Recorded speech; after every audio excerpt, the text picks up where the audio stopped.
নমস্কার, কেমন আছেন সবাই? ম্যাথস হলে আপনাদেরকে স্বাগত। এখানে অঙ্কটা দেখো।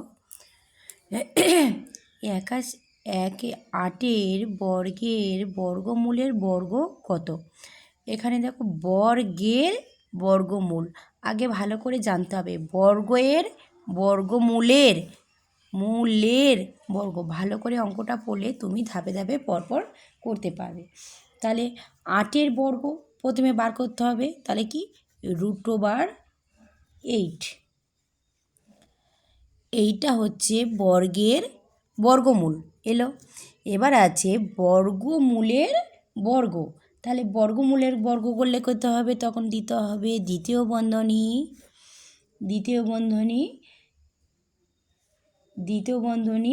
তারপরে দিতে হবে তৃতীয় বন্ধনী, তারপরে দিতে হবে √2 বর্গ হলো। তাহলে এটা কি হবে? এটা হলো হবে কি, এটা হবে তোমার, তাহলে এটা বর্গমূলের বর্গ। তাহলে এটা কত হবে? এইটা বর্গমূলের বর্গ, এটা হবে 64 হবে √। তারপরে হবে দ্বিতীয় বন্ধনী দিয়ে তৃতীয় বন্ধনী, আবার দিতে হবে স্কোয়ার।